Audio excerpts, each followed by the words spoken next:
एक ऐसा मामला जिसने देश की राजनीति हिला दी है। एक ऐसा मामला जिसमें देश के तत्कालीन प्रधानमंत्री डॉक्टर मनमोहन सिंह को अदालत ने आरोपी के तौर पर तलब किया था और करीब 11 साल बाद आज वही मामला सुप्रीम कोर्ट पहुंचा।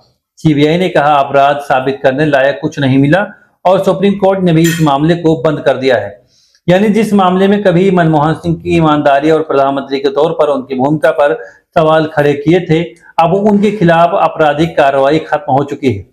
लेकिन सवाल यह है कि आखिर वो कोयला घोटाला क्या था? मनमोहन सिंह का नाम उसमें कैसे आया? जिस कंपनी को कोयला ब्लॉक मिला था, वो आखिर अदालत ने प्रधानमंत्री आरोपी के तौर पर समन क्यों किया था? आज की इस पूरी कहानी को हम विस्तार से समझेंगे। कहानी शुरू होती है कोयले से। भारत में कोयला सिर्फ एक खनिज नहीं है, बल्कि बिजली का बड़ा आधार रहा है। देश के पावर प्लांट, स्टील उद्योग और दूसरे बड़े उद्योगों के लिए कोयले की जरूरत हमेशा से रही है। इसलिए सरकार के पास मौजूद कोयला ब्लॉक्स की कीमत बेहद ज्यादा थी। सवाल था कि इन कोयला ब्लॉक्स का आवंटन किसने किया था? सवाल था इन कोयला ब्लॉक्स का आवंटन किसे किया जाए? उस दौर में सरकार कोयला ब्लॉक कंपनियों को सीधे आवंटित करती थी। लेकिन 2012 के आसपास इसी पूरी व्यवस्था पर बड़े सवाल उठने लगे। आरोप लगा कि कोयला ब्लॉक के आवंटन में पारदर्शिता नहीं थी और यहीं से शुरू हुआ कोलगेट यानी कोयला घोटाले का विवाद। साल 2012 तत्कालीन प्रधानमंत्री डॉक्टर मनमोहन सिंह और उसी दौरान सीएजी की रिपोर्ट को लेकर संसद और देश की राजनीति में जबरदस्त हंगामा हुआ। आरोप था कि सरकार ने कोयला ब्लॉक्स की नीलामी के बजाय जिस तरीके से उसका आवंटन किया है, उससे सरकारी खजाने के संभावित रूप से बड़ा नुकसान हो सकता था।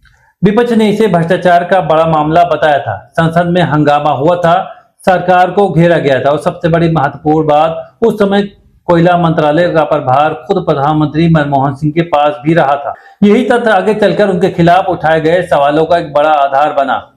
हालांकि यहाँ एक महत्वपूर्ण फर्क समझना जरूरी है। सीएजी के आंकड़े और राजनीतिक आरोप अपने आप में यह साबित नहीं करते कि प्रधानमंत्री ने व्यक्तिगत रूप से भ्रष्टाचार किया था, लेकिन राजनीतिक विवाद इतना बड़ा हो चुका था कि प्रधानमंत्री की भूमिका पर सवाल उठना शुरू हो गया था। अब कहानी पहुंचती है उस खास कोयला ब्लॉक पर जिसकी वजह से मनमोहन सिंह को अदालत में आरोपी के तौर पर समन किया गया था। नाम था तलाबिरा कोल ब्लॉक। यह ब्लॉक ओडिशा में था।